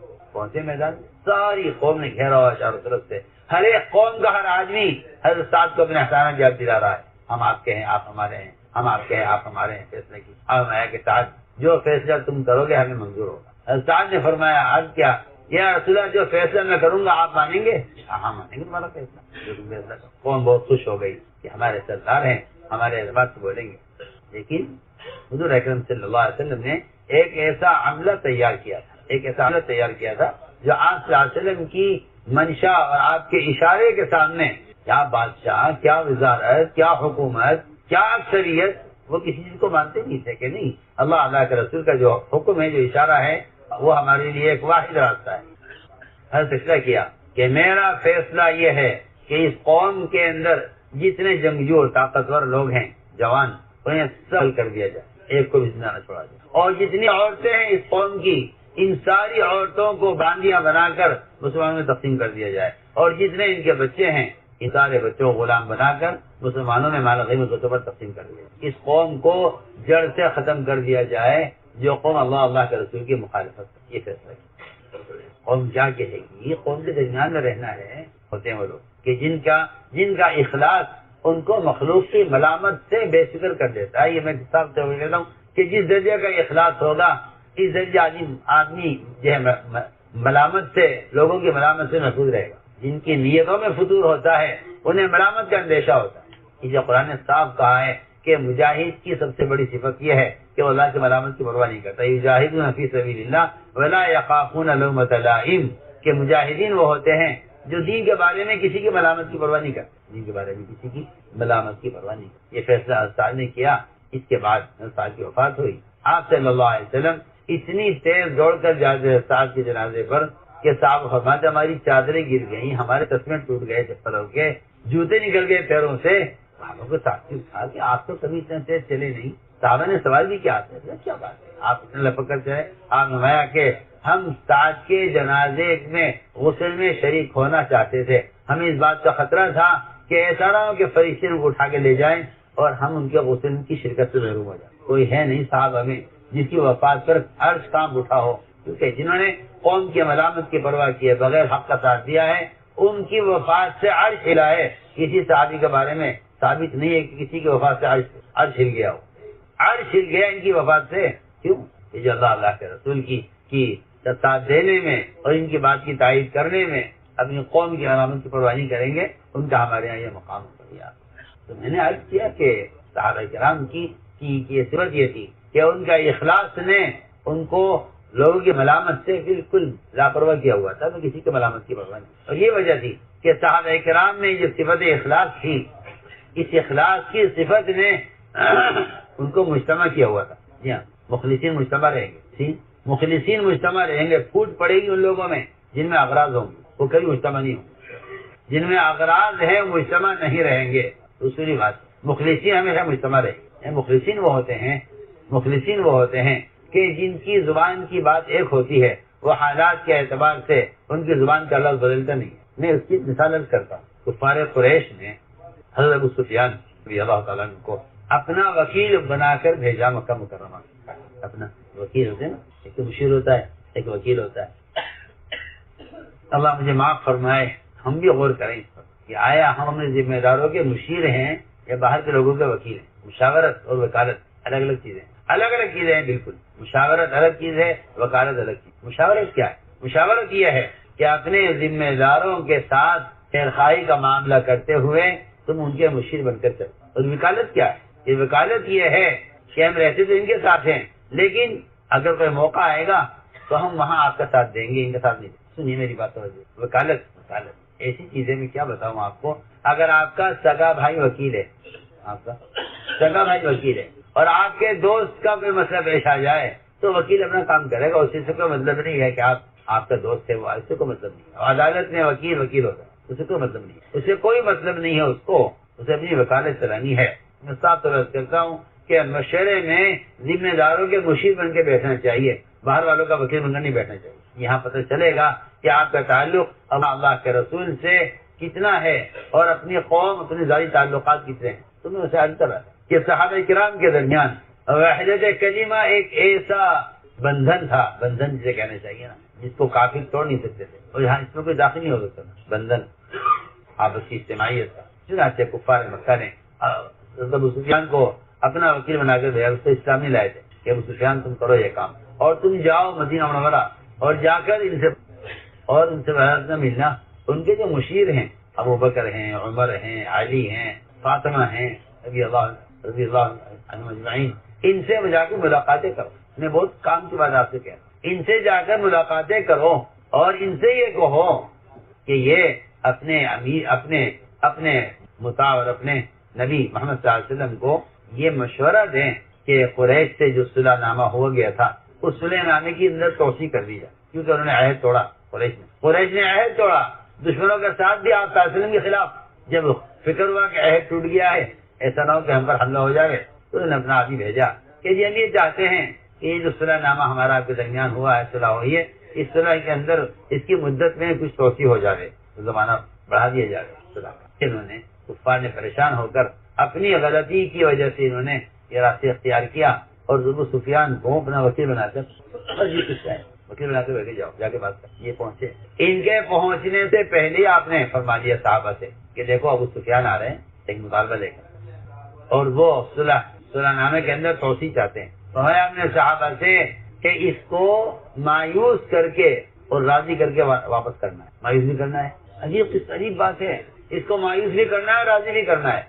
بھائی راضی تو جب ہوگا وہ جب آپ اس کا مطالبہ پورا کریں کہ نہیں، اس کو مطالبہ پورا نہیں کرنا، اس کا مطالبہ پورا نہیں کرنا ہے مگر اس کو راضی کرنا ہے۔ اس سے کیا مطلب ہے؟ دیکھو میں آپ سے کہتا ہوں آسان کر کے، اس کا مطلب صرف اتنا ہے کہ تمہیں تو اپنے طریقے پر جمنا چاہیے، ان سے اختلاف کریں، ان کا اکرام کرنا چاہیے۔ کسی کے اکرام میں کام کو چھوڑ دینا یا کسی کے اکرام میں کام کا طریقہ بدل دینا یا آپس کے اتفاق کے لیے اصول کو چھوڑ دینا، اس کی اسلام میں کوئی گنجائش نہیں، اس کی اسلام میں کوئی گنجائش نہیں۔ اس کو مزاحمت کہتے ہیں، اس کو مزاحمت کہتے ہیں۔ یہ ٹھیک ہے، اگر چند کام چھوڑنے سے آپس میں اتفاق ہو جائے تو پھر کر لینا چاہیے، کیونکہ آپس کی اجتماعیت مقدم ہے، ایسی اسلام میں کوئی گنجائش نہیں۔ اسلام میں اس کی کہیں کوئی مثال نہیں مل سکتی کہ آپ حق کام کو چھوڑ دیں آپ اجتماعیت کے لیے۔ میں کہتا ہوں سیرت میں اس کے بہت موقع ملیں گے، کفار نے آپ سے بعض ایسے مطالبے کیے تھے کہ ہمیں دیکھو ایسا کر لو، میں درمیان دے رہا ہوں، ہمارا آپ کے درمیان جو چیزیں اختلافی ہیں ان میں چند چیزوں کے بارے میں تو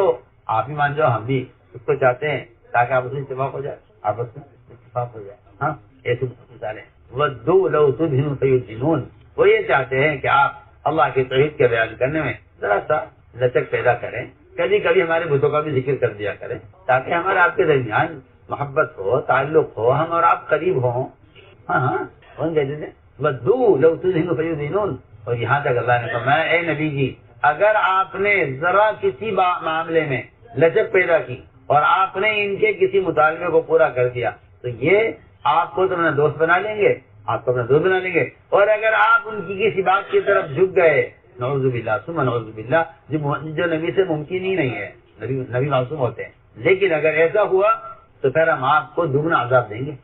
ڈرنے کی بات ہے، بہت کیسے بھی ڈر لگتا ہے۔ یہ ہم عرض کر رہے کہ یہ نہیں ہوا کرتا کہ جی صحیح بات کو چھوڑ دیا جائے تاکہ اجتماعیت ہو جائے، اس لیے کہ ناحق منکر ہے، اور منکر جو ہے وہ کبھی بھی اجتماعیت کا سبب نہیں بن سکتی۔ اجتماعیت کا سبب جو ہوتا ہے وہ تو معروفات اور اطاعت اور اتباع سنت ہے اجتماعیت کا سبب۔ منکر پر جمع ہونے سے قلوب کبھی جمع نہیں ہوں، منکر پر جمع ہونے سے کبھی قلوب جمع نہیں ہوں، منکر پر جمع ہونے سے قلوب جمع نہیں ہوں گے۔ اگر کوئی کہتا ہے اس سنت کو اگر چھوڑ دیا جائے تو اجتماعیت ہو جائے گی، میں کہتا ہوں سنت کا چھوڑنا گمراہی کا راستہ ہے، نہ یہ اتفاق کا، نہ یہ محبت کا، نہ یہ ہدایت کا، نہ یہ مدد کا راستہ نہیں۔ تو ایک سنت چھوڑ دے کوئی اگر ایک گاؤں کی آبادی کسی ایک سنت کے چھوڑنے پر متفق ہو جائے، ان سے قتال کرنے کا حکم ہے۔ یہ فرائض کے لیے نہیں ہے یہ بات، بلکہ یہ سنت کے لیے۔ آپ پڑھیے، ایک گاؤں اگر یہ اعلان کر دے مسلمانوں کا کہ ہم فلاں سنت پر عمل نہیں کریں گے تو اس سنت کے احیاء کے لیے اس گاؤں والوں سے قتال کیا جائے گا۔ کیوں؟ حالانکہ سنت ہے۔ تو میں نے عرض کیا کہ یہ کوئی چیز نہیں ہے کہ جی نرم پڑھ کر کچھ چیز آپ چھوڑ دیں، کچھ ہم چھوڑ دیں، اس طرح اسے اتفاق ہو جائے۔ حق پر سمجھوتا ہوا کرتا ہے، باطل پر سمجھوتا نہیں ہوتا، باطل پر سمجھوتا نہیں ہوتا، سمجھوتا حق پر ہوتا ہے، سمجھوتا حق پر، باطل پر سمجھوتا نہیں ہوتا۔ اس لیے لوگ چاہتے ہیں کہ بھئی نرم پڑ جاؤ۔ کیا نرم پڑ جاؤ؟ کہ نرم پڑنے کا مطلب یہ ہے کہ آپ جو بات کہہ رہے ہیں اس کو چھوڑ دیجیے، آپ چھوڑ دیجیے تاکہ اتفاق ہو جائے۔ اللہ عبداللہ بن زبیر رضی اللہ تعالیٰ عنہ سے مطالبہ ناحق کیا گیا، ان سے مطالبہ ناحق کا کیا گیا۔ عبداللہ زبیر نے فرمایا ولا علین لغیر الحق اسألہ حتی یلین لضرس الماضغ الحجر، کہ اگر مجھ سے مطالبہ ناحق کیا گیا، اگر مجھ سے ناحق مطالبہ کیا گیا تو میں اس وقت تک نرم نہیں پڑوں گا یہاں تک کہ چبانے والے کی داڑھ میں پتھر نرم پڑ جائے۔ پتھر چبانے والے کی داڑھ میں نرم پڑ سکتا ہے، لیکن عبداللہ بن زبیر میں حق کے بارے میں نرم نہیں پڑوں گا، ولا علین لغیر الحق اسألہ حتی یلین لبل فی المابغ الحجر. وہ وجہ کیا ہے؟ اللہ اکبر. عبداللہ بن زبیر کی شجاعت اور ان کی استقامت اور ان کا حق پر جمنا، یہ ساری قوت اس کی تھی کہ آپ صلی اللہ علیہ وسلم نے پسینہ لگوایا، اس کا جو خون نکلا پسینے کا، حجامے کا، اس کو آپ نے فرمایا عبداللہ بن زبیر نے جاؤ یہ لے جاؤ خون اور کسی ایسی جگہ ڈال کر آؤ، مٹی میں دبا کر آؤ جہاں کسی کا اس پر پیر نہ پڑے، کہیں اس کو دفن کر دو لے جا کر، اور اس جگہ کہیں چھپا دینا کہ جہاں لوگوں کو تک اس کی پہنچنا ہو. گئے جا کر واپس آئے. اگے اضلاع میں ایسی جگہ چھپا کر آیا ہوں جہاں کوئی پہنچ نہیں سکتا. تو ہمارا خیال یہ ہے کہ تم نے خون پی لیا ہے.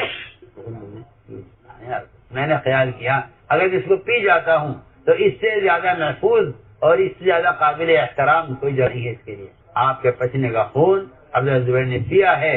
یہ ان چند خطرات کی شجاعت ہے کہ عبداللہ بن زبیر رضی اللہ تعالیٰ عنہ بمباری ہو رہی تھی، گولہ باری ہو رہی تھی بیت اللہ پر، ان کی نماز میں فرق نہیں آتا تھا. اور لا کوشش کی حق پر قائم رہیں گے، یہ کہ وہ شجاعت ان چند خون کے خطرات کی تھی جو آپ صلی اللہ علیہ وسلم کے پسینے سے نکلے ہوئے خون کو انہوں نے دیا. یہ اس کی شجاعت. آپ سے اندازہ کر لیجئے کہ اگر آپ پسینے کا خون پینے سے، میری بات کو توجہ دینا، میں کچھ کہہ رہا ہوں، اگر آپ کے پسینے کا خون پینے کی وجہ سے عبداللہ بن زبیر میں شجاعت آ سکتی ہے، تو جو آپ کے بدن سے نکلنے والے اعمال مسنونہ ہیں ان کے اتباع سے مسلمان کے اندر کتنی قوت آنی چاہیے. آپ کو کمزوری اس لیے امت مسلمہ میں کہ مسلمان سنتوں کو چھوڑ کر اپنے رعب کو ضائع کیے ہوئے. جو جتنا متبع سنت ہوگا اللہ کی طرف سے رعب کے ذریعے اس کی اتنی مدد کی جائے. میں تو ایک مثال عرض کر رہا تھا، میں تو ایک مثال عرض کر، اتنی شجاعت ان کے اندر، تو انہیں کسی کی پرواہ نہیں آپ کے بارے میں. تو میرے دوستوں، میں نے کہا کہ اس طرح آپس کی اجتماعیت کو توڑنے کے لیے اپنے وکیل تیار کیے جاتے ہیں. ان سے کہا جاتا ہے کہ دیکھیے ہم آپ کو عزت دیں گے، ہم آپ کو یہ درجہ دیں گے، ہم آپ کی عزت پوری کریں گے. آپ ذرا جا کر ان کے مشورے والوں کو ذرا توڑیے، ذرا ان کے مشورے والوں سے جا کر بات ہے کہ اگر یہ چند مطالبات ہیں، ان مطالبات کو یہ پورا کر دیں تو پھر ہم ساتھ دیں گے. نہ میں کچھ کہہ رہا ہوں، وہ ضرور بات ہے، لیکن وہاں ایسا مخلصین کا مجموعہ ہے کہ باطل کو کہیں سے داخل ہونے کی کوئی ریت نہیں مل رہی ہے، کوئی راستہ نہیں مل رہا. ایسا مخلصین کا مجموعہ، حالانکہ یہ ان کے اپنے سگے رشتے دار ہیں، ان کے قریبی تعلق والے ہیں، یہ ان کے قرابت دار ہیں، ان کی بیٹیاں ان کے نکاح میں ہیں. سنیے تو صحیح ہے، ان کی بیٹی کی نکاح میں ہیں. ان کے صرف تجارتی تعلقات نہیں ہیں، ان کے ایک خون کی رشتے داریاں ہیں، باپ بیٹے کی طرح رشتے داریاں ہیں، بھائی بھائی کی طرح رشتے داریاں ہیں. لیکن جب معاملہ آئے گا حق کا، جب معاملہ آئے گا دین کا، کہ اس بارے میں تو ہمارا وہ فیصلہ ہوگا جو اللہ کے رسول کا فیصلہ ہوگا. ہم اس بارے میں کوئی بات سے پسند نہیں کریں. میں اس کی مثال دے رہا تھا. یہاں سے چلے ابو سفیان، آپ ہمارے صحابہ سے دیکھو، ابو سفیان آ رہے ہیں ایک مطالبہ لے کر اور اس کو مایوس کر کے اور راضی کر کے واپس کر آئے. تو آ کر ملاقات کی سب سے پہلے ابو بکر صدیق رضی اللہ تعالیٰ بھائی نرم مزاج آدمی ہیں، بڑے با اخلاق ہیں اور بڑے بات کو سننے والے ہیں. ان سے ملاقات کرتے اور یہ ان کے بڑے مشیر بھی ہیں. یہ اگر رائے دے دیں گے ہمارے موافق تو مشورے بات چل پڑے گی. چلیے ان سے ملاقات کی. فرمایا کہ نہیں، دیکھیے اللہ کے رسول کا جو فیصلہ ہے وہ ہمارا فیصلہ ہے، اس بارے میں کوئی غور نہیں کیا جائے. وہاں سے ہٹے تو خیال ہی آیا کہ پہلے سے ملاقات کریں. داماد ہیں، دامادوں کی بات سنی جاتی ہے. بیٹی کا مسئلہ آ جائے گا، داماد کی بات ہے. جی ہاں، آج کے لیے اللہ معاف کرے بہت ہے یہ کہ ہماری رشتے داریاں ہیں، اس لیے ہم تو صحیح بات کو ہم تو قبول کر نہیں سکتے. رشتے کا آگے بات ٹھیک ہے، مگر ہم کیا کریں، ہمارے تعلقات، ہماری رشتے داریاں ایسی ہیں کہ وہ ہم ان کو چھوڑ نہیں سکتے. ہاں، لوگوں نے اپنے ذاتی تعلقات کی وجہ سے حق کو بین ڈالا ہے. حق کو بین ڈالا، انہوں نے جواب دیا کہ نہیں، جیسا اللہ کے رسول کا فیصلہ. پھر گئی ہے حضرت عمر کے پاس.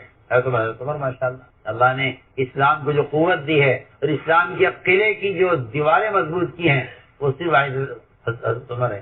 ان سے اگر بات کی انہوں نے جواب دیا، ایسا جواب دیا کہ ہمت نہ ہو بات کرنے کی دوبارہ. انہوں نے کہا کہ اگر تم قریش کو نیا عہد کر لو، اللہ اس کو بھی توڑ دے، اور جو عہد اللہ اسے بھی توڑ دے. آپ کو سنوانی ہوگی جواب. وہاں سے نکلے تو یہ خیال آیا کہ عورتیں ہوتی ہیں نرم مزاج، اور عورتوں کی بات مرد سن لیتے ہیں. عورتوں کی بات مرد سن لیتے ہیں. جی کمزوری یہاں چلتی ہے. عورتیں کہتی ہیں کر لو تو مرد بیچارہ مجبور ہو جاتا ہے کہ میری عورت کہہ رہی ہے، عورت کے ساتھ رہنا ہے، عورت سے زندگی گزارنی ہے، میری دنیا یہی ہے، میری عورت، میں کیا کروں. جی ہاں، بہت سے نادانی کی حرکت آدمی عورتوں کی وجہ سے کر گزرتا ہے. حضرت طلحہ رضی اللہ تعالیٰ عنہ کے امیر ہونے کی جب رائے دی حضرت عمر کی وفات کے موقع پر تو ہمارا کہ نہیں، طلحہ مناسب نہیں ہے، کیونکہ اس کی جو انگوٹھی ہے، اس کی جو مہر ہے وہ اس کی بیوی کے قبضے میں ہے، اس کی مہر تم نے سنا۔ حضرت طلحہ بہت اچھا آدمی ہے، بہت نیک، بڑا عبادت گزار اور بہت ہی متقی اور ظاہر آدمی ہے، بہت مناسب ہے عمارت کے لیے، مگر ایک کمی ہے کہ اس کی مہر اس کی بیوی کے ہاتھ میں ہے۔ کیا مطلب؟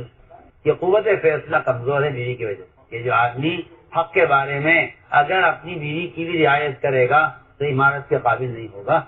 میں کچھ کیا یہ نہیں کہ جی میری ایک زندگی تو آپ کے ساتھ ہے اجتماعی، ایک میری نجی زندگی ہے میری بچوں کی، نہیں، داعی کی زندگی میدان کی ہو یا خلوت کی ہو دونوں برابر ہیں، دونوں برابر ہیں۔ یہ نہیں کہا جائے گا کہ جی یہ آپ کا ذاتی مسئلہ ہے یا اجتماعی مسئلہ ہے۔ داعی کی زندگی تو نمونہ ہوتی ہے، چاہے اسے خلوت میں دیکھ لو چاہے اس کو جلوت میں دیکھ لو، دونوں جگہ برابر ہے۔ یہ نہیں ہے کہ آپ ہماری ذاتی زندگی مت دیکھیے، وہ ہمارا پرسنل معاملہ ہے، یعنی آپ کو کوئی معاملہ پرسنل نہیں ہے، اس لیے کہ آپ کو نبی کے طریقے پر ایسی زندگی پیش کرنی پڑے گی کہ آپ کی ذاتی زندگی سے بھی لوگوں کو ہدایت ملے اور آپ کی اجتماعی زندگی سے بھی لوگوں کو ہدایت ملے۔ میں مثالیں دے رہا ہوں، چنانچہ میں کہہ رہا تھا کہ ان عورتوں کی ذریعے کرانا چاہتے ہیں، تو خیال ہی آیا کہ حضرت فاطمہ سے بات کی، وہاں گئے، حضرت فاطمہ سے کہا دیکھو ہم تمہارے پاس ایک یہی تجویز لے کر آئے ہیں، اگر تم ابا جان سے ہمارا یہ کام ابا جان سے کرا دو تو تم ساری عورتوں کی، قریش کی تمام عورتوں کی سردار بن جاؤ گی،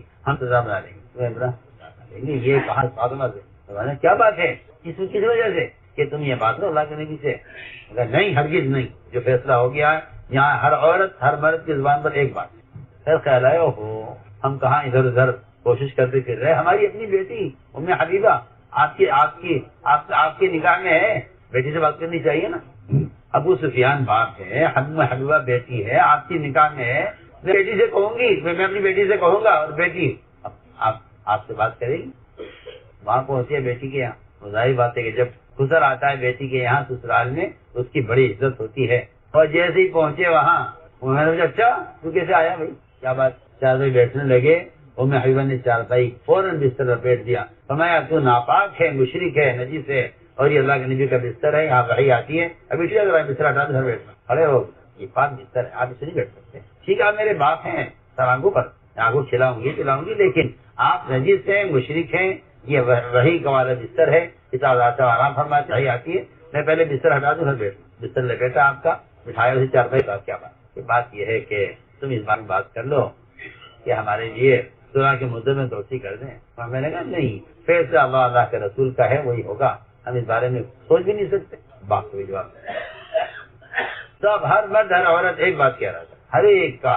ابو سفیان مایوس ہو کر واپس گئے، مایوس ہو کر واپس گئے تو وہاں قوم نے گالیاں دی کہ انہوں نے جو بڑا اچھا سمجھا تھا، یہ تو بڑا تعلقات تیرے ہیں اور تو کوئی کام کرے گا، نہ تو جنگ لے کر آیا کہ ہم اس کی تیاری کرتے، اور نہ تو صلح مدت کی توسیع کرا کے آیا کہ ہم امن سے رہتے، اور تو کچھ بھی نہیں کر کے آیا، تو جو کچھ بھی نہیں کر کے آیا تو کام خراب کر آیا۔ سب نے گالیاں ابو سفیان کو الگ دی، اور یہاں جس سے ملاقات کریں، عورت سے، مرد سے، نئے سے، پرانے سے، چھوٹے سے، بڑے سے، سب کی زبان پر ایک بات، زبان پر یہ ہے وحدت کلمہ، جس کی وجہ سے بڑی بڑی طاقتیں مسلمانوں کے سامنے جھکی ہیں، وحدت کلمہ، یہ سب کی ایک بات۔ عمر رضی اللہ تعالیٰ عنہ اتنی نظر رکھتے تھے حملے پر، اپنے خادم کے جسم پر عمدہ کپڑا دیکھا ان کی، فوراً سمجھ خیال آیا اسے کسی نے رشوت دی ہوگی، ایسا نہ ہو کل کو یہ میرے آدمی کو غلط استعمال کرے۔ پوچھا یہ کرتا کس نے دیا ہے تجھے؟ کہ جی مجھے یہ کرتا آپ کے بیٹے عبداللہ بن عمر نے دیا ہے۔ چلو ٹھیک ہے، بیٹے نے دیا تو کہا رہے کتنی نظر۔ ایک ہرمزان مشرک جس نے صحابہ کو قتل کیا تھا، بڑے بڑے صحابہ کو حضرت کے سامنے لایا گیا، حضرت گھبراؤ مت، سلمان نے کہا کہ آپ نے اس کو امان دے دی ہے، آپ اسے قتل نہیں کر سکتے۔ حضرت نے فرمایا شاید جس نے تجھے کوئی رشوت دی ہے، تجھے کہہ رہا ہے کہ آپ اسے قتل نہیں کر سکتے، مجھے اس نے کوئی رشوت نہیں دی ہے، اس نے مجھے کوئی مال دینے کا لالچ نہیں دیا ہے۔ یہ تو حدیث ہے کہ اگر کسی مشرک سے کہہ دیا جائے گھبراؤ مت تو اب آپ اس کو قتل نہیں کر سکتے۔ یعنی میں کہہ رہا تھا کہ حضرت عمر اتنی سخت نگرانی رکھتے تھے حملے پر کہ اگر ایک مشرک کی جان بچانے کے لیے جس نے اتنے صحابہ کو قتل کیا ہے، اگر یہ کوئی بات کہہ رہے ہیں تو ایسا تو نہیں کہ ہمارا ساتھی کسی کے لالچ میں آ کر ناحق بات کر رہا ہو، ہمارے ساتھ کسی کے لالچ میں آ کر ناحق بات کر رہا ہو، آپ اس نے اندازہ کر لیجیے، فوراً میں نے پکڑا کہ کیوں، کیا رشوت دی اس نے دیجیے، کیونکہ بہت مالدار کام ہو، اس نے صحابہ کو قتل کیا تھا، جب قید کر کے لایا عمر کے سامنے تو گھبرایا ہوا تھا بہت، کہ اب قتل کر دیا جاؤں گا۔ حضرت نے فرمایا گھبراؤ مت، مسلمان نے فرمایا اگر کوئی مسلمان کسی کمزور سے کمزور مسلمان کسی مشرک کو یہ کہے گھبراؤ مت تو ابھی اس کو قتل نہیں کر سکتا، آپ اسے قتل نہیں کر سکتے۔ تو میں نے عرض کیا کہ یہ تھا ایک مزاج اجتماعیت کہ سب کی ایک یہ ان کے اخلاص کی علامت، یہ ان کے اخلاص کی علامت تھی کہ سب کی ایک بات۔ چنانچہ میں آج کر رہا تھا کہ یہ ہے مثالیں صحابہ کے اخلاص کی۔ ابو سفیان مایوس ہو کر گئے۔ دوسرا واقعہ یہ ہے کہ آدمی کارنامہ انجام دے رہا ہے، میدان میں خوب کوشش کر رہا ہے، لیکن سوال اس بات کا ہے کہ آپ نے جو کچھ کیا اللہ کے لیے کیا ہے یا اپنی قوم کے لیے کیا ہے؟ چنانچہ روایت ملتا ہے کہ ایک آدمی تھا جس کا نام تھا قزمان، جب بھی سامنے سے گزرتا کہیں آپ فرماتے صحابہ سے کہ یہ آدمی گزر رہا ہے نا، یہ جہنمی شخص کیا ہے؟ صحابہ دیکھتے تھے کہ اچھا یہ جہنمی ہے۔ احد کا موقع، صحابہ کے پاؤں اکھڑ گئے میدان احد میں، اور فتح کے بعد شکست آئی، آپ سے عاصر کے قتل کا اور آپ کی شہادت کا بھی غلط خبر اڑ گئی، اور جو حالات بنے اس میں، اس موقع پر اچانک میدان میں قزمان آ گیا، اور قزمان نے وہ کام کیا اور انصار کی وہ مدد کی اور صحابہ کا وہ ساتھ دیا۔ اس نے 8 مشرک قتل کیے، جو مشرک آتے تھے مسلمانوں کی طرف، قزمان سے حملہ کرتا تھا۔ صحابہ حیران تھے کہ یہ اس کو تو جہنمی کہا تھا اللہ کے نبی نے، یہ تو اتنا زبردست کام کر رہا ہے۔ ادھر کفار حیران تھے کہ یہ ادھر کب سے چلا گیا، یہ ادھر کب چلا گیا۔ ادھر مسلمان حیران تھے کہ یہ تو کافر اور یہ تو جہنمی تھا، یہ ادھر کیسے آ گیا۔ صحابہ فرماتے ہیں ہمارے دل میں فتنہ پیدا ہو گیا، ہمارے دل میں اس کو دیکھ کر، اس کا کام دیکھ کر اور میدان میں اس کی محنت دیکھ کر ہمارے دل میں فتنہ پیدا ہوا کہ ہمیں یہ خیال آیا نعوذ باللہ کہ اللہ کے رسول نے غلط کہہ دیا کہ آدمی جہنم۔ صحابہ فرماتے ہیں ہمارے دلوں میں یہ جھوٹ پیدا اور ہمارے دلوں میں فتنہ پیدا ہو گیا کہ اللہ کے نبی نے غلط کہا تھا باللہ، اور دیکھو یہ تو اتنا ساتھ دے رہا ہے مسلمانوں کا، اتنی کوشش کر رہا ہے۔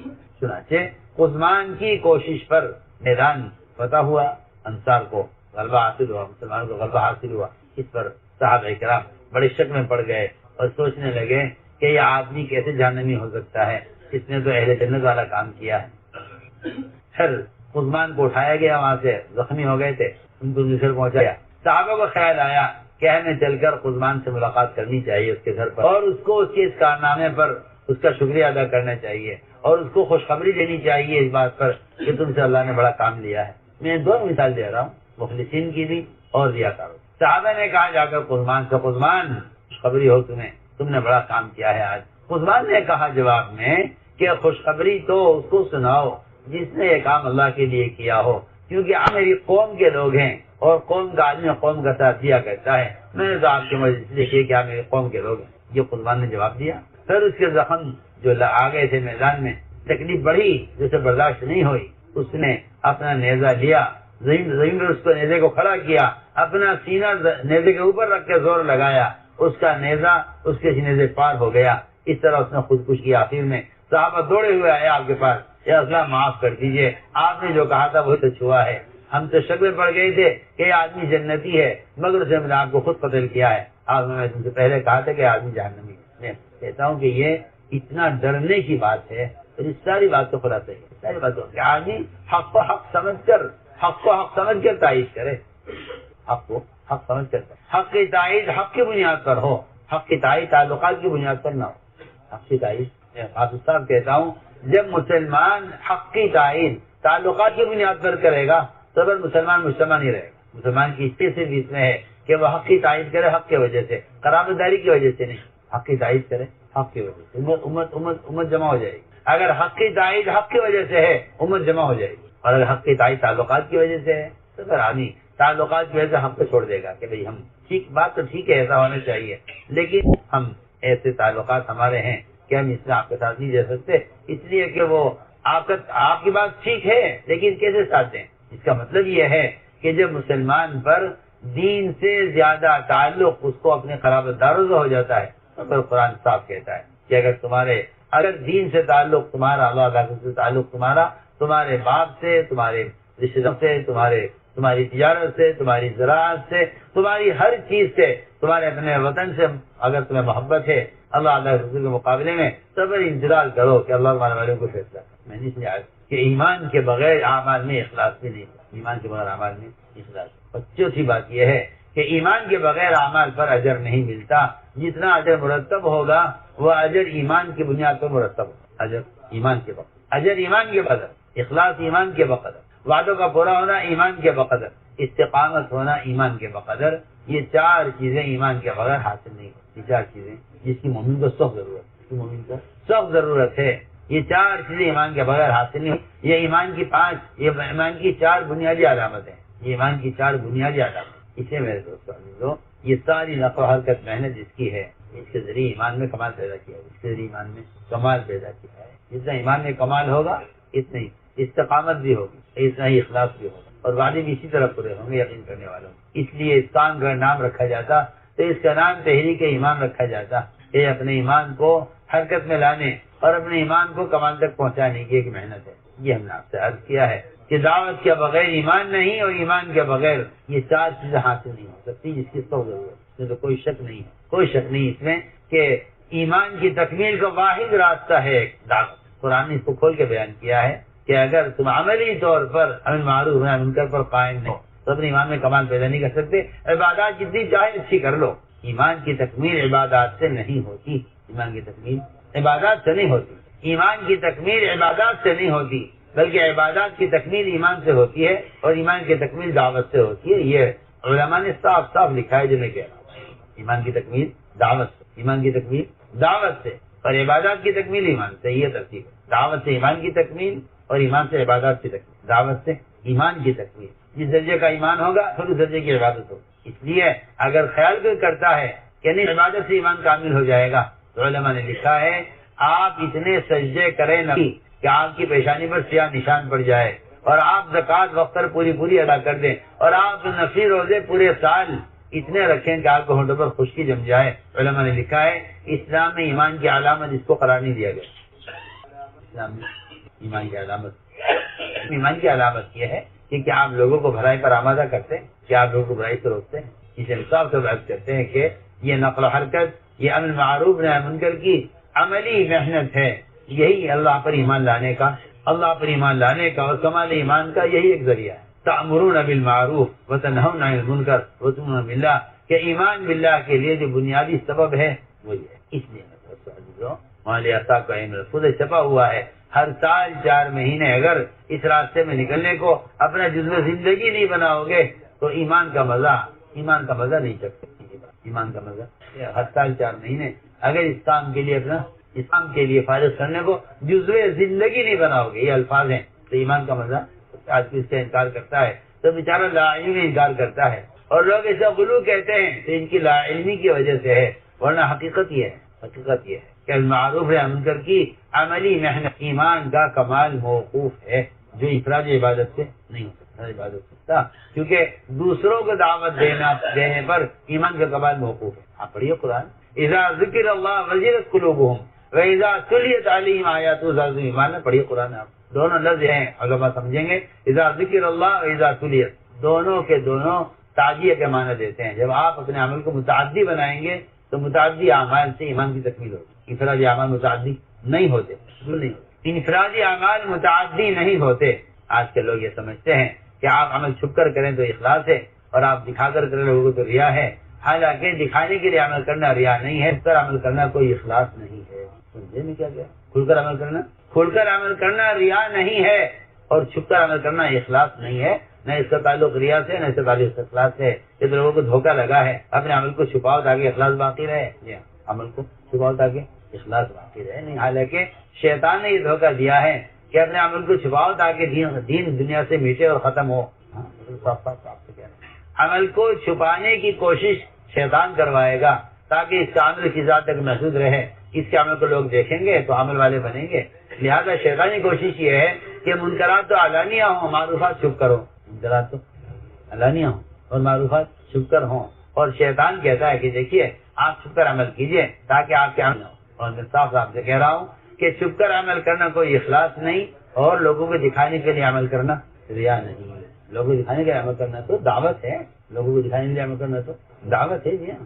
دعوت کا فریضہ ادا نہیں ہوگا اگر آپ نے لوگوں کے سامنے عمل پیش نہیں کیا۔ ہم دیکھیں کوئی آدمی نفل روزہ رکھے ہوئے ہو، کوئی نفل روزہ رکھے ہوئے ہو اور دوپہر کو آپ سے کہیں آئیے کھانا کھا لیجیے میرے ساتھ، اور کہے گا نہیں خواہش نہیں ہے، حالانکہ جھوٹ بول رہا ہے، حالانکہ جھوٹ بول رہا ہے، اس کا روزہ ہے مگر یہ کہتا ہے روزہ چھپاؤ، کیوں خامخواہ اپنے عمل کو ظاہر کیا کسی پر، تو کہ جی خواہش نہیں ہے، جھوٹ بول رہا ہے۔ جھوٹ بولنا حرام ہے، جھوٹ بولنا حرام ہے۔ آپ بار بار کہ بھائی آ جاؤ کھا لو، کہ نہیں جی بس آپ کھائیے، کیوں آپ کیوں نہیں کہتے کہ میرا روزہ ہے؟ آپ کا یہ کہنا کہ میرا روزہ ہے یہ دعوت، یہ فرض ہے آپ پر، کیا بتائیے میرا روزہ ہے، آپ بتائیے میرا روزہ ہے، تو آپ کا یہ روزے کی خبر دینا یہ عملی دعوت بنے گا آپ کے۔ جی میں اچھا آپ اس روزہ رکھتے ہیں کیا؟ آیا امید کا روزہ رکھتے ہیں، ہم جمعرات کا روزہ رکھتے ہیں، ہم تو رمضان بھی نہیں رکھتے، آپ کا روزہ رکھ رہے ہیں، کتنی بڑی دعوت بنے گی۔ مگر شیطان کا دھوکہ ہے کہ اپنے عمل کو چھپاؤ لوگوں سے تاکہ اخلاص باقی رہے۔ نہ عمل کا چھپانا اخلاص ہے، نہ عمل کا ظاہر کرنا ریا ہے، نہ عمل کو چھپانا۔ آپ چھپا کر عمل کریں تو میں مخلص ہوں، اور آپ دکھا کر عمل کریں تو آپ سے میں ریاکار ہوں کہ نہیں۔ وہ تو مخلوق کو راضی کرنے کے لیے، اپنے عمل میں عجب پیدا کرنے کے لیے اگر کہا جائے تو ریا ہو سکتا ہے، ورنہ عمل کو ظاہر کرنا ریا نہیں ہے۔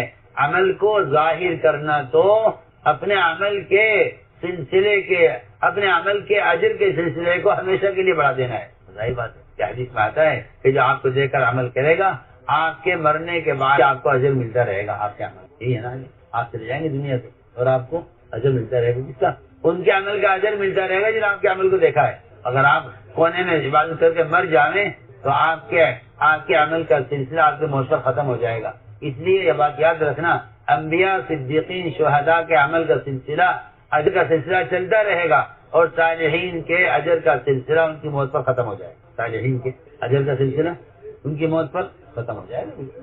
عابد مر جائے گا، اس کے بعد اجر ختم ہو جائے گا۔ داعی مر جائے گا، لیکن اس کے عمل کو دیکھنے والوں نے، اس کے عمل کو دیکھنے والے جس نے جو بھی عمل کرے گا ان سب کے عمل کا بدلہ اس کو ملتا رہے گا اس کے مرنے کے بعد۔ اس لیے میں نے عرض کیا کہ قرآن یہ کہتا ہے کہ اپنے عمل کو کیا بناؤ، متعدی بناؤ، اپنے عمل کو پیش کرو، اپنے عمل کو مت پیش کرو۔ تو یہ مجھے عرض کرنا تھا کہ اس ایمان کی تکمیل دعوت سے ہو، اس کے لیے ارادے فرماؤ، نیتیں فرماؤ اور قدم اٹھاؤ۔